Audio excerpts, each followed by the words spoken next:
안녕하세요. 오늘이 만약 당신의 삶의 마지막 날이라면 천국에 가실 확신이 있으신가요? 대부분의 사람들은 확신이 없다고 합니다. 하지만 성경에서는 그 사실을 우리가 알 수 있다고 기록하고 있습니다. 천국에 가려면 어떻게 해야 한다고 생각하시나요? 대부분의 사람들은 선한 행위나 종교생활, 죄에서 회개하고 죄를 짓지 않아야 천국에 갈 수 있다고 생각하지만 성경에서는 그것과는 상반되는 이야기를 한다는 것 알고 계시나요? 죄를 많이 지어서 지옥에 가고 덜 지어서 천국에 가는 것이 아닙니다. 로마서 3장 23절 말씀입니다. 모든 사람이 죄를 지어 하나님의 영광에 이르지 못하더니 이 모든 사람 안에는 저도 포함이 되고 당신도 포함이 됩니다. 죄란 단순히 악한 행위가 아니라 하나님의 율법을 범하는 것이 죄입니다. 우리가 나라의 법을 어기면 감옥에 가는 것처럼 하나님의 법을 어기면 하나님께서 정해놓으신 벌, 그 죄에 대한 대가를 받을 수밖에 없습니다. 로마서 6장 23절에는 죄의 삭은 사망이나 라고 말을 합니다. 삭은 쉽게 말하면 보수라는 뜻입니다. 우리가 일을 하면 대가로 보수를 받습니다. 이처럼 모든 사람이 죄를 지었기 때문에 그 대가로 사망이라는 보수를 받는 것입니다. 그런데 여기서 말하는 사망은 몸이 죽는 사망만이 아닙니다. 몸이 죽는 것은 첫째 사망입니다. 그렇다면 둘째 사망이란 뭘까요? 성경의 맨 끝책인 요한계시록 20장 14절에서 15절에서는 이렇게 말을 합니다. 사망과 지옥도 불호수에 던져졌더라. 이것은 둘째 사망이니라. 누구든지 생명책에 기록된 것으로 드러나지 않은 자는 불호수에 던져졌더라. 즉 둘째 사망은 혼이 죽는 것, 지옥에 가는 것입니다. 요한계시록 21장 8절에서는 어떤 사람들이 둘째 사망에 가는지 설명되어 있습니다. 그러나 두려워하는 자들과 믿지 않는 자들과 가증한 자들과 살인자들과 음행을 일삼는 자들과 마법사들과 우상숭배자들과 모든 거짓말쟁이들은 불과 유황으로 타는 호수에서 자기 몫을 받으리니 이것은 둘째 사망이니라. 이 중에는 살인자도 포함이 됩니다. 사람이 몇 명이나 살인을 해야지 살인자가 되는 걸까요? 네, 한 사람만 살인을 해도 살인자입니다. 그렇다면 몇 번이나 거짓말을 해야 거짓말쟁이가 되는 걸까요? 한 번이라도 거짓말을 한다면 그 사람은 거짓말쟁이가 되는 것입니다. 로마서 3장 4절 말씀입니다. 참으로 하나님은 진실하시되 사람은 다 거짓말쟁이라 할지어다.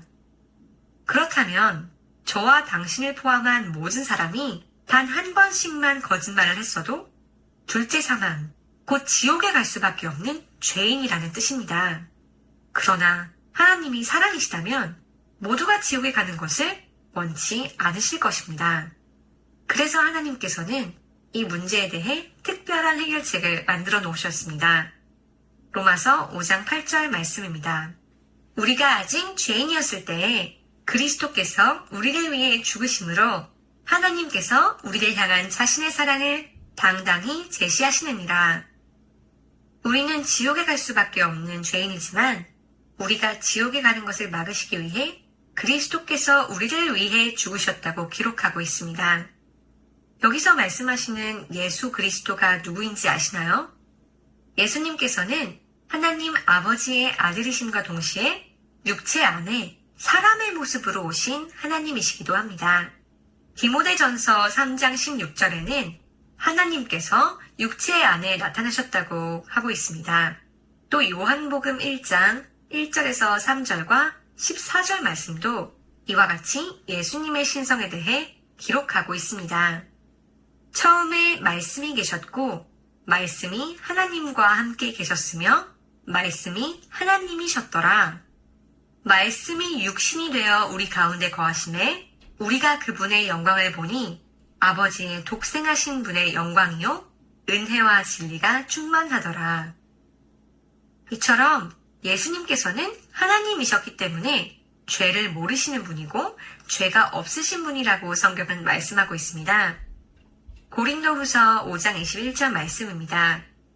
하나님께서 죄를 알지 못한 그분을 우리를 위하여 죄가 되게 하신 것은 우리가 그분 안에서 하나님의 의가 되게 하려 하심이라. 또 히브리서 4장 15절 말씀입니다. 우리에게 계신 대제사장은 우리의 연약함의 감정을 몸소 느끼지 못하시는 분이 아니요 모든 점에서 우리와 똑같이 시험을 받으셨으되 죄는 없으신 분이시니라.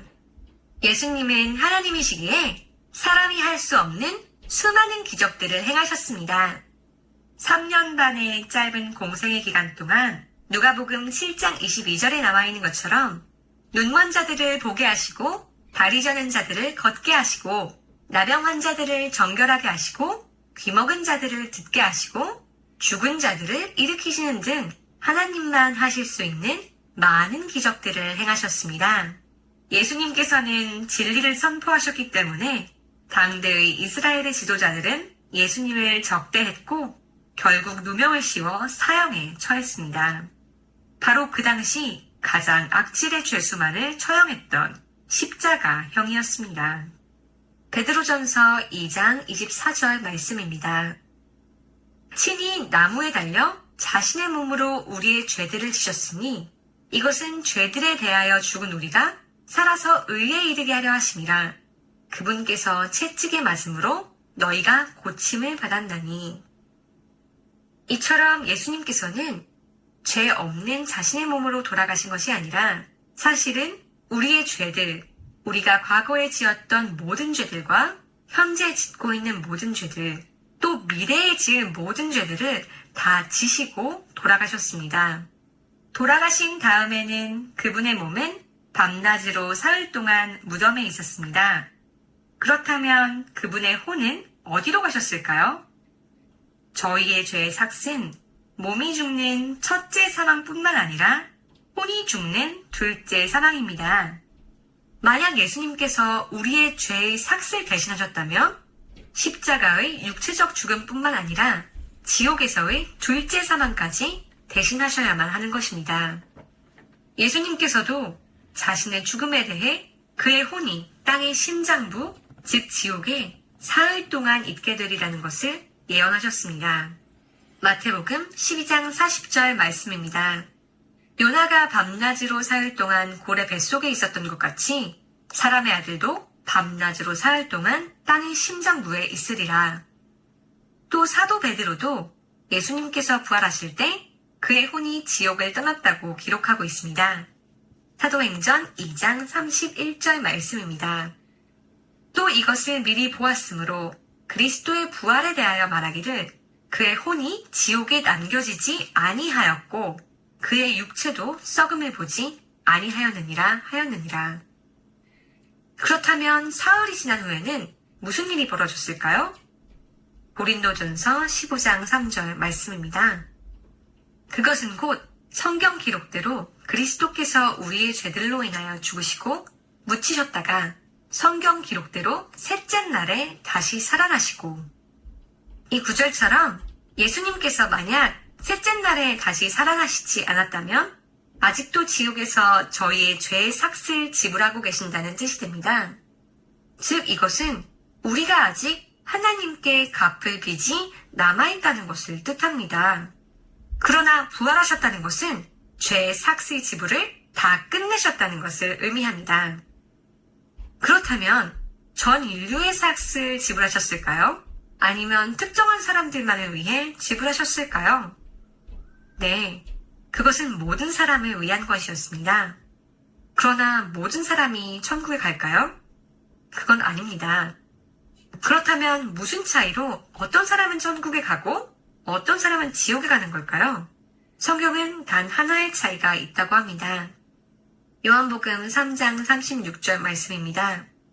아들을 믿는 자에게는 영존하는 생명이 있고 아들을 믿지 않는 자는 생명을 보지 못하며 도리어 하나님의 진노가 그 위에 머물러 있느니라. 요한복음 3장 18절 말씀입니다. 그를 믿는 자는 정죄를 받지 아니하거니와 믿지 않는 자는 하나님의 독생자의 이름을 믿지 아니하였으므로 이미 정죄를 받았느니라. 천국 가는 사람과 지옥 가는 사람, 그 둘을 갈라놓는 단 하나의 차이점은 믿는 자와 믿지 않는 자인 것입니다. 성경에서 말하는 이 믿음은 지식으로 아는 것과는 다릅니다. 믿는다는 것은 그 믿는 대상을 100% 신뢰하는 것입니다. 우리가 종교생활 또는 선한 행위를 신뢰하여 그것들을 행함으로 천국을 간다고 생각한다면 우리는 우리 자신을 신뢰하는 것이겠지요. 그러나 예수님을 믿는다는 것은 우리의 행위나 선함을 의지해서가 아닌 십자가에 못 박혀 죽으시고 묻히셨다가 다시 사셔서 우리 죄를 제거하시는 그분을 신뢰하는 것입니다. 그 어떤 행위도 필요하지 않기 때문에 에베소서 2장 8절에서 9절에는 이렇게 말씀하고 있습니다. 너희가 믿음을 통해 은혜로 구원을 받았나니 그것은 너희 자신에게서 난 것이 아니요 하나님의 선물이니라. 행위에서 난 것이 아니니 이것은 아무도 자랑하지 못하게 하려 함이라. 또 로마서 6장 23절도 다음과 같이 기록합니다. 죄의 삭은 사망이나 하나님의 선물은 예수 그리스도 우리 주를 통해 얻는 영원한 생명이니라.